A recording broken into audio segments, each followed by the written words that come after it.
Central university Hyderabad విద్యార్థి శివకుమార్ కి గోదా నరేందర్ యాదవ్ తన తల్లిదండ్రుల పేరిట 10,000 రూపాయలు విద్యావసరాల నిమిత్తం బీసీ ఐక్యవేదిక తెలంగాణ రాష్ట్ర అధ్యక్షులు బేరి రామచందర్ యాదవ్ సమక్షంలో అందించారు. ఈ సందర్భంగా గోదా నరేందర్ యాదవ్ మాట్లాడుతూ విద్యార్థులకు సాయం చేయడాన్ని ఒక మొక్కకు నీళ్లు పోసిన విధంగా భావించాలని అన్నాడు.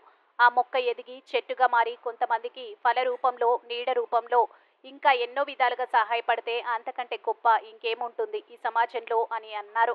ఈ సమాజంలో మనిషికి మనిషే సహాయపడాలన్నారు. విద్యార్థి శివకుమార్ బాగా చదువుకొని ఉన్నత శిఖరాలకు ఎదగాలని అన్నారు.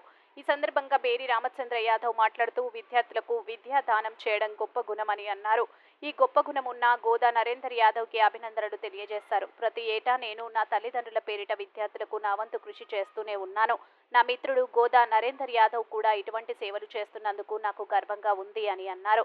విద్యార్థి శివకుమార్ ఈ అవకాశాన్ని ఉపయోగించుకొని ఉన్నత చదువులు చదవాలని అన్నారు.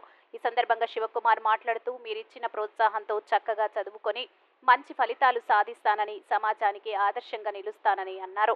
నాకు ఈ సాయం చేసిన గౌరవనీయులు గోదా నరేందర్ యాదవ్కి కృతజ్ఞతలు తెలియజేసుకుంటున్నానని అన్నారు. ఈ కార్యక్రమంలో వనపర్తి జిల్లా గొర్రెల మేకల పెంపకందారులు జిల్లా అధ్యక్షులు మధు యాదవ్, సెంట్రల్ యూనివర్సిటీ విద్యార్థి నాయకులు ప్రవీణ్ కురమ మరియు విద్యార్థి సంఘం నాయకులు పాల్గొన్నారు.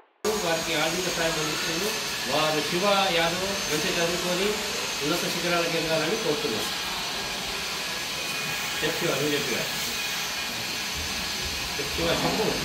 సార్ నరేంద్ర యాదవ్ సార్ గారు ఆర్థిక సహాయం చేశారు. సార్ గారు నేను రుణం తప్పకుండా దిగి సార్ గారి పేరుని నిలబెడతాను.